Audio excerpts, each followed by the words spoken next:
But first, breaking in the last couple of hours, Prince Andrew has made 3 offers of help to the US authorities over the Jeffery Epstein case, say his lawyers. This is an argument that never seems to go away. To report on it for us is James Goodison, LBC reporter. James, good evening. Good evening, Nigel. This has all come after a report this morning that the Department of Justice submitted a mutual legal assistance request, MLA, to the Home Office to quiz Andrew as a witness as part of the criminal investigation into the convicted sex offender Jeffrey Epstein. Now, what does a mutual legal assistance request mean? Effectively, it's an agreement between two nations where one is investigating a criminal case and wants to speak to a citizen in the other. The citizen in this example being one Prince Andrew. Now, this is only generally done when they can't get cooperation from the witness originally. This report appears to have prompted the breaking of the Duke's silence with this strongly worded statement. It's very long as well. It claims that Prince Andrew has offered assistance on, quote, at least 3 occasions this year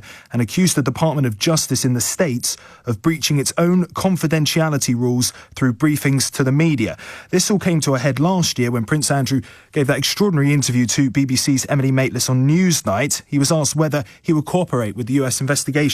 If push came to shove and the legal advice was to do so, then I would be duty-bound to do so. The statement goes on to say, unfortunately, the Department of Justice has reacted to the first 2 offers by breaching their own confidentiality rules and claiming that the Duke has offered zero cooperation. In doing so, they are perhaps seeking publicity rather than accepting the assistance proffered.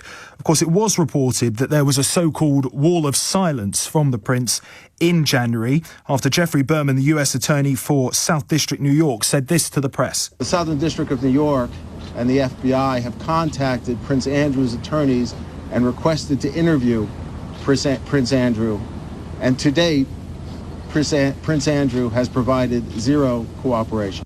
Now, the fallout from the Epstein scandal continued throughout this year. One of Epstein's alleged victims, Virginia Jeffery, alleged that the Duke had sex with her on 3 separate occasions, including when she was 17, still a minor under US law. The Duke categorically denies he had any form of sexual contact or relationship with Miss Jeffery. Obviously, Nigel, this statement from the law is quite extraordinary, but it does appear that a formal process of Prince Andrew speaking to US authorities is starting to take shape. Royal commentator Peter Hunt told me that this perhaps means Prince Andrew will have to testify under oath. I think because the prospect of him giving evidence under oath is now potentially closer, because what's clear from this statement is what he has been offering to the American side is a sort of voluntary cooperation that would remain confidential.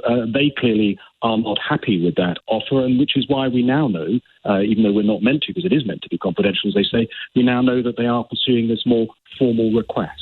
And we'll wait to see where this request goes, but clearly a big statement from his lawyers today, and this could pave the way for the formal process of Andrew speaking to US authorities. Yeah, absolutely. And given the way the law works between us and the US, they can pretty much get anything they want from our citizens, including them being extradited over there, and we cannot get the same in reverse. It was a treaty that was signed in the Blair years that needs to be re-examined.